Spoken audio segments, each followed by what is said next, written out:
रहे हैं द फुलझड़ी और मैं श्रुति। हिंदू कानून के तहत एक संपत्ति या तो स्वयं अर्जित होती है या पैतृक संपत्ति होती है। एक संपत्ति जिसे आपने अपने संसाधनों का उपयोग करके अर्जित किया है वह आपकी अपनी स्वयं की अर्जित संपत्ति होती है। वहीं वो संपत्ति जो आपको अपने परिवार के सदस्यों से विरासत में मिली है वह एक पैतृक संपत्ति होती है। जब कोई पैतृक संपत्ति संयुक्त हिंदू परिवार के सदस्यों में बांट दी जाती है तो वह परिवार के सदस्य के हाथों में स्वयं अर्जित संपत्ति बन जाती है। इसी तरह किसी व्यक्ति के परदादा की स्वअर्जित और अविभाजित संपत्ति अंततः पैतृक संपत्ति बन जाती है। और आइए अब जानते हैं कि कैसे होता है यह बंटवारा। आपको बता दें कि पैतृक संपत्ति के बंटवारे के लिए अनेक नियम हैं। खेती की जमीन का बंटवारा अलग तरह से होता है और शहरी जमीन का बंटवारा अलग तरह से होता है। कोई भी उत्तराधिकारी अपने हिस्से के बंटवारे के लिए न्यायालय के समक्ष परिवाद प्रस्तुत कर सकता है, लेकिन यहाँ पर न्यायालय मामले की परिस्थितियों को देखता है और यह जांच करता है कि क्या संपत्ति का बंटवारा करना उचित है और संपत्ति के दूसरे उत्तराधिकारी की बंटवारे के संबंध में क्या राय है। कोई एक उत्तराधिकारी के कहने पर संपत्ति को तोड़कर उसके हिस्से को नहीं दिया जाता है।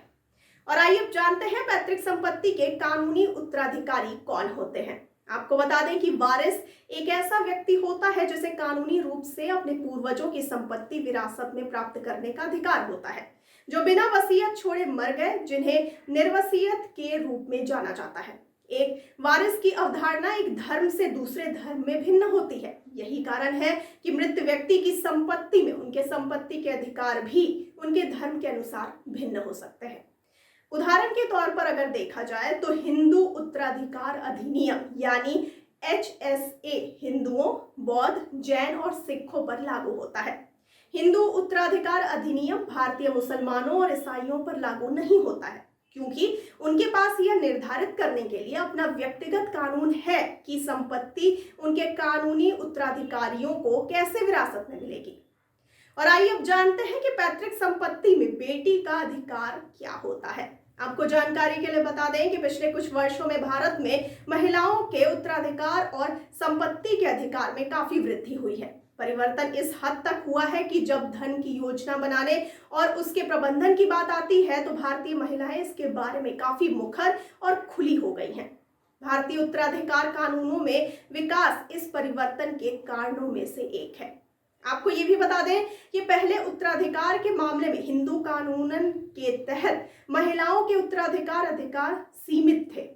जहां पुत्रों का अपने पिता की संपत्ति पर पूर्ण अधिकार था, वहीं पुत्री का यह अधिकार केवल तब तक प्राप्त होता था जब तक कि उनकी शादी नहीं हो जाती। हालांकि हिंदू उत्तराधिकार अधिनियम में सन 2005 का संशोधन अब बेटियों को वही अधिकार, कर्तव्य और दायित्व प्रदान करता है जो पहले बेटों तक सीमित थे।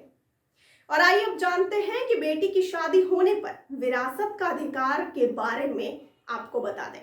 2005 में हिंदू उत्तराधिकार अधिनियम में संशोधन के बाद बेटी की वैवाहिक स्थिति उसके पिता की पैतृक संपत्ति के वारिस के अधिकार को प्रभावित नहीं कर सकता है। जी हाँ, संशोधन के अनुसार एक बेटी को पैतृक संपत्ति में एक सहदायी के रूप में मान्यता दी जाती है, यानी पैतृक संपत्ति में उसका जन्म से अधिकार होता है और इस प्रकार एक बेटी का पैतृक संपत्ति में उतना ही हिस्सा होगा जितना कि शादी के बाद भी एक बेटे का होता है।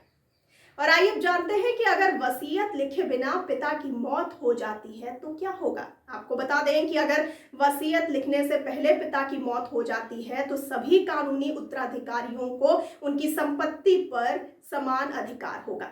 हिंदू उत्तराधिकार कानून में पुरुष उत्तराधिकारियों का 4 श्रेणियों में वर्गीकरण किया गया है और पिता की संपत्ति पर पहला हक पहली श्रेणी के उत्तराधिकारियों का होता है। इनमें विधवा, बेटियां और बेटों के साथ साथ अन्य लोग आते हैं। हर एक उत्तराधिकार का संपत्ति पर समान अधिकार होता है। इसका मतलब है कि बेटी के रूप में आपको अपने पिता की संपत्ति पर पूरा हक है। तो आपको इस जानकारी को लेकर के क्या कहना है? अपनी राय और प्रतिक्रिया हम तक जरूर पहुंचाइए कमेंट बॉक्स में कमेंट करके, और साथ ही साथ हमारे चैनल को लाइक, सब्सक्राइब और शेयर करना ना भूलिए। और मुझे दीजिए इजाजत, लेकिन आप बने रहिए द फुलझड़ी के साथ। धन्यवाद।